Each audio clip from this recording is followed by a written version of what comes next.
If I'm a reporter for the New York Times and I ask the wrong questions at a press conference, I won't be invited back. If I don't get invited back, I won't have a job. I kind of understand where they're coming from. They're owned by the corporatocracy, either directly or through advertising, and they're not getting the word out. My book was on the New York Times bestseller list for, I think, about 20 weeks in total. It's going to be on again next week, I've been pre-informed. And yet, the New York Times never has mentioned it in anything except the bestseller list. The good news is, though, that there is Amy Goodman and Air America and a lot of other alternative press. What I've discovered in this last year is that the word does get out.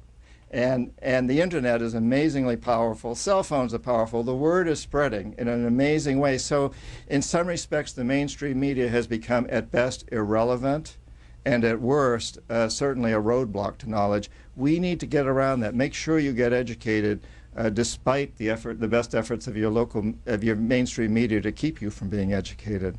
Thanks. Yes. Hi.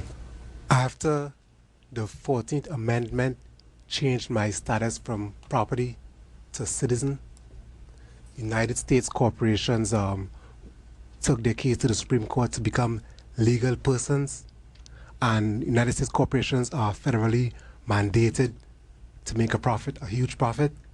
How do we go about changing or dealing with corporations or addressing their right to get or acquire enormous profits by almost any means, you know?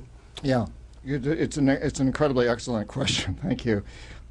You're right. You know, the obligation of corporate executives is to maximize profits for their corporations, for their stockholders. And usually the stockholders, the top stockholders, also happen to be their management in many cases. So that is a legal obligation. We need to change that. We can change that. There's nothing, you know, God didn't mandate that. It's simply our laws that say that. And we need to let our corporations know that we no longer will accept that.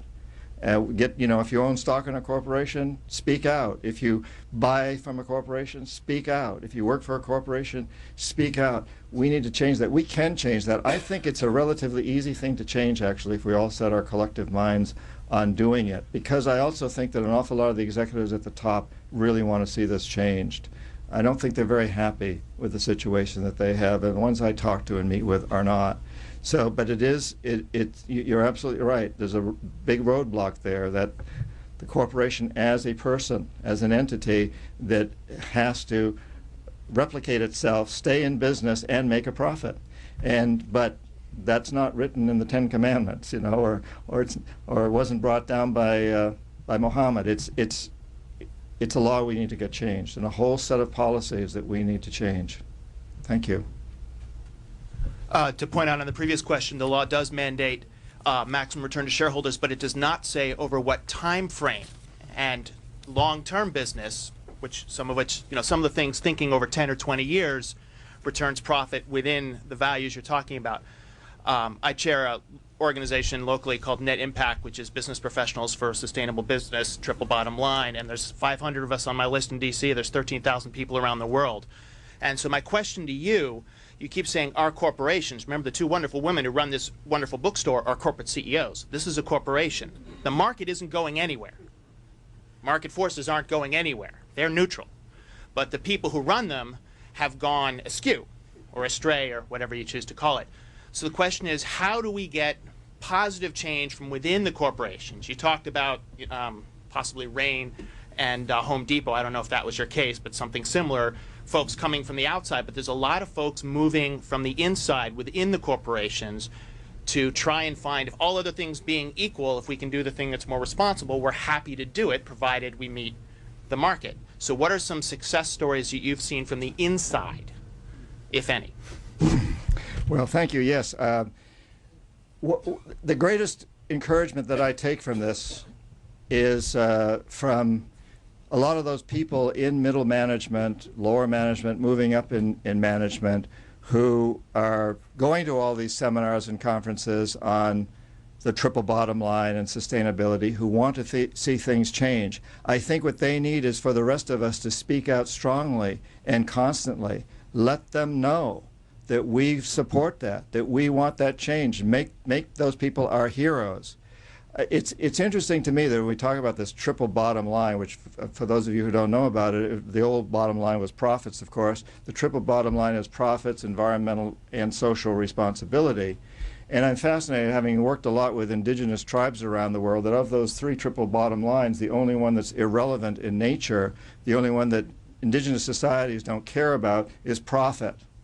Nobody needs to make profit in an indigenous society. You may need to accumulate some things to carry you through a bad season, the rainy season, winter, whatever, but that's not the same as profit. But you do always have to be socially and environmentally responsible. I'm also struck by these meetings of executives on sustainability. You know, should we become sustainable? I mean, should I take my next breath? I mean, who ever heard of asking a question like that? People throughout history have never asked that question. It was a given that you don't do anything unless it's sustainable. You simply don't do it unless it's better for your children. I don't think that's a tough argument to get across to anybody in any corporation. Let's make this a better world for our children. What stopped the tobacco industry the most? What really stopped the smoking? It wasn't when was pointed out that it hurt our hearts or our lungs or caused cancer. It was when we started talking about secondary smoke and our children. And then the C. Edward Koop, the Surgeon General, bought into that, and that really appealed to people. We need to understand, as I love what you pointed out about the long term, and what does long-term profit mean? It means profit for our children. Maybe we define the whole profit thing so that it's a profit for our children and not necessarily a monetary profit. Money is just a measure of energy. And we need to redefine money. A good friend of mine, Lynn Twist, wrote the book Soul of Money. If you haven't read it, you might want to. It's a great book. And she talks about money as simply being energy. So how we define profit is another approach we can take. We've had a bunch of really good questions, and you two guys maybe ought to get together. And in any case, I mean, you've got to take, this is what, when we close our eyes, what can you do? I'm a speaker, I'm a writer, and I'm going to keep doing that. And you're both a lot younger than me. You're involved in corporations, you understand them, you're working in that process. Make it happen. Make them change. You'll find the way. Once you make that commitment, you will find the way. We will find the way. Thank you. Hi. I think your book has had a positive impact, but I would have to say I was disappointed in the chapter on Venezuela, which in some particulars is inaccurate and in more important respects is misleading. In particular, the particulars, you seem to have the coup against Chavez occurring sometime in 2003, which could be a typo, but you seem to relate it to and link it to your state of mind and current events in January Hold up the cover of 2003. Of the book. Yeah. But so it says there is a mistake in dates in the book, which has been changed in later editions, including the paperback. Excellent. I apologize for that. Right, but in the more substantive matters, you mentioned you said that Chavez dissolved the Congress, but neglect to mention that the dissolution of the Congress was part of a democratic process in which they had a referendum on whether to have a constituent assembly. They had a constituent assembly. A democratic vote ratified the Constitution, and all of the office holders in Venezuela, including the Congress, including the president, had to then stand for election again under the new Constitution. And in the current environment in which, I mean, I'm sure you've probably seen the cover of Foreign Policy this month, which, calls Hugo Chavez a New Age dictator or some such nonsense. But I think it would have been important to mention that when you say he just dissolved the Congress, it makes it sound like there was some sort of autocratic fascist coup of some sort, when in fact the whole process at every step of the way was ratified by a vote of the Venezuelan people. Thank you. I certainly meant to imply that Chavez has been constantly ratified by the Venezuelan people. I thought I did that in there. If it didn't do that, I'm sorry for that, because that was certainly my intent. My other intent was not to go into any depth in Venezuela, because I'm a U.S. citizen. the most important thing for me is that my country honor all these other countries when they elect people democratically, whether it be Chavez or Gutierrez of Ecuador or Kirchner of Argentina or whoever, that we honor that. And, you know, I'm not particularly interested in the details behind Chavez in Venezuela or Gutierrez. I'm really interested. Shouldn't I? If you're writing a chapter about it in a best-selling book. Well, if you read, I don't want to get in a sparring match with you, but I think that the point of the chapter was to keep the United States out of interfering in Venezuelan affairs. Thanks.